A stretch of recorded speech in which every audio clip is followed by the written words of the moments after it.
Labor Day weekend has always been considered the unofficial beginning of a presidential campaign. And while this one has been going on for a year and a half, both parties finalized their tickets this past week. With the kids going back to school and parents back to work, the nation is focused on what many people believe is one of the most important U.S. elections ever. Tonight we're covering the Democrats, who concluded an historic convention in Denver by making Senator Barack Obama of Illinois the first African-American ever nominated for president by a major party. We have the first joint interview with the candidate and his running mate, Senator Joe Biden of Delaware. Hello, Democrats! Senator Obama went into the Democratic convention locked in a dead heat with Republican rival John McCain and needed to do three things: introduce his running mate, Joe Biden, to the country, draw sharp distinctions between himself and his Republican opponent, and unify a Democratic Party badly split by a bruising primary campaign against Hillary Clinton. By most accounts, he accomplished all three. I accept your nomination. He attracted 84,000 people to Invesco Field in Denver and another 40 million to their television sets all across America. And now is the time. More Americans saw the speech than watched the opening ceremony of the Olympics.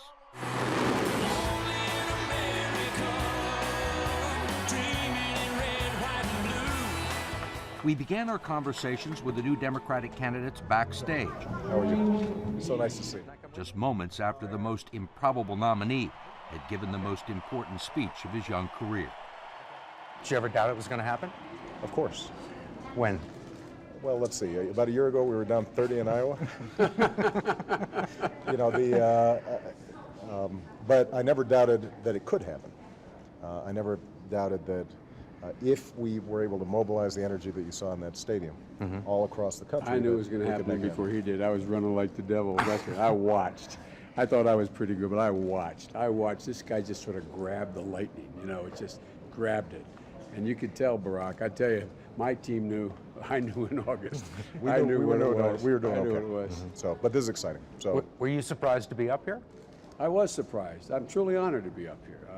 I'm a great admirer. We're friends, and we fit. Steve, good to see you. By the time we continued the conversation with them the next day in Pittsburgh, the landscape had already changed. Some of life's greatest opportunities come unexpectedly. Senator McCain tried to steal the Democrats' thunder by announcing that Alaska's conservative first-term governor, 44-year-old Sarah Palin, would be his running mate. A move widely seen as an attempt to try and siphon disaffected supporters of Senator Clinton and blue-collar voters in battleground states where Obama has been the weakest. A few hours after the announcement, Senators Obama and Biden seemed as surprised as everyone else. What do you think of Senator McCain's vice presidential choice? She seems to have a compelling life story.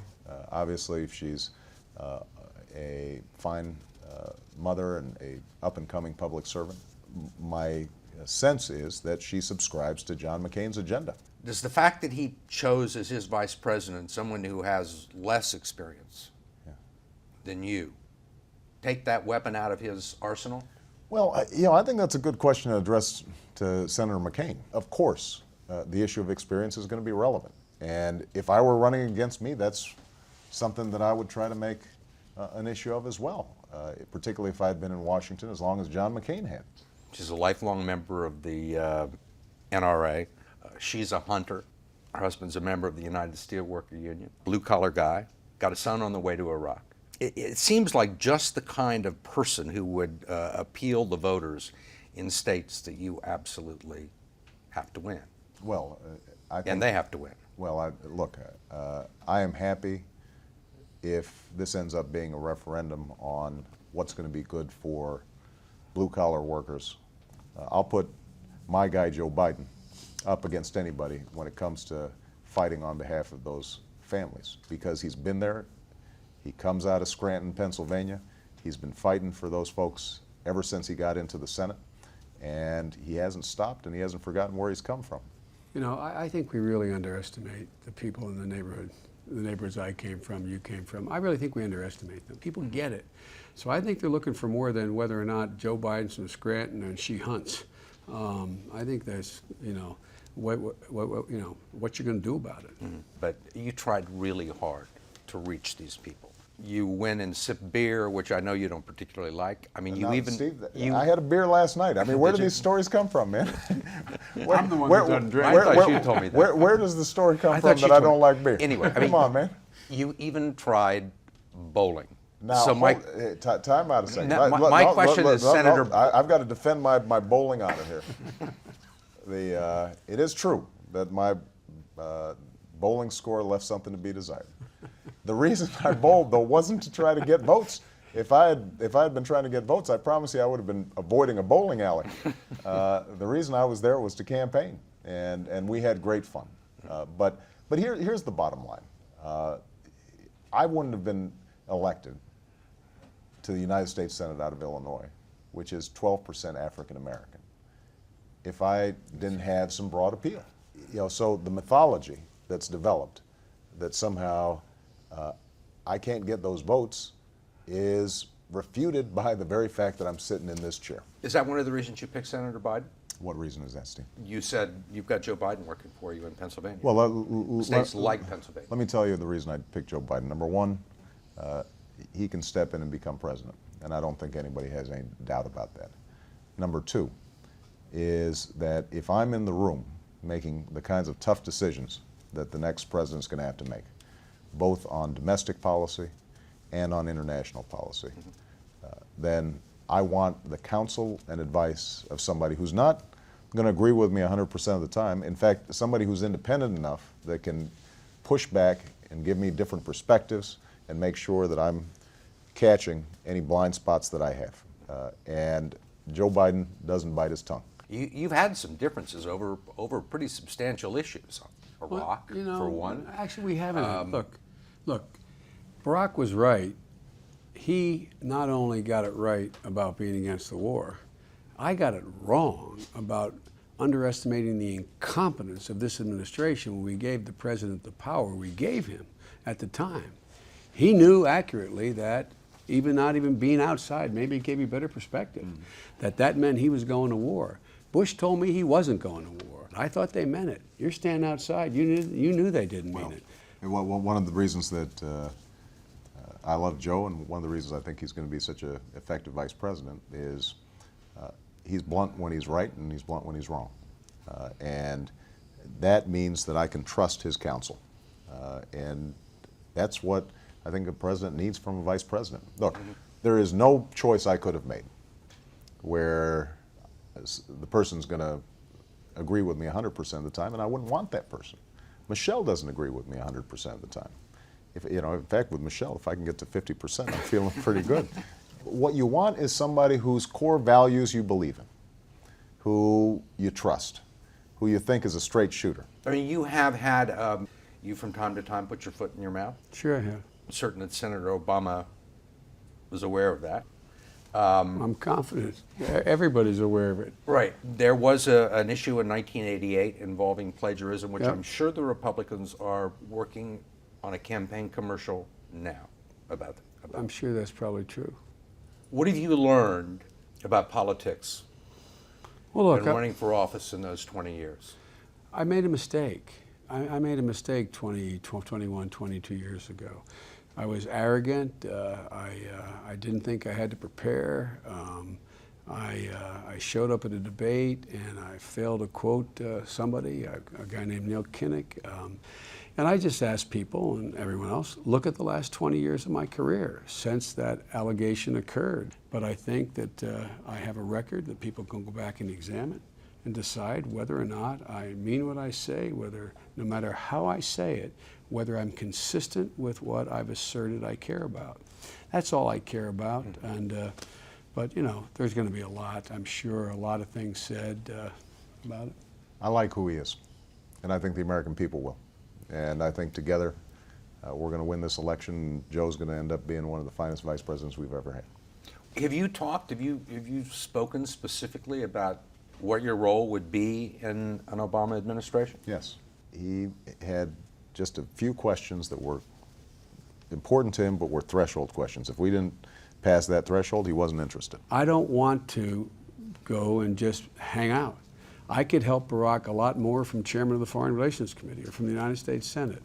But when he indicated to me he was looking for me to give me my best judgment and for him to consider it, that's good enough for me. I'm not looking for a portfolio. I'm not looking for anything other than to be able to be part of the change this guy's been talking about, and very bluntly, I've been talking about. What's your role in the campaign? Can you make a difference in this race, and how do you do that? The thing I can do is hopefully go into Scranton and Wilmington and Sacramento and other places and say, I know the guy. Politicians know quality when they see it in other politicians. Did you mean that as a... Look, I tell you why. Because he's spent most of this campaign trying to separate himself. Well, let me tell you, he is separate. But here's the bottom line. The thing about him that everybody misunderstands, and this is, boss, here we go. We may have our first difference here. But all kidding aside, here's the deal. Everybody knows the way he's caught on to this yearning in the American public.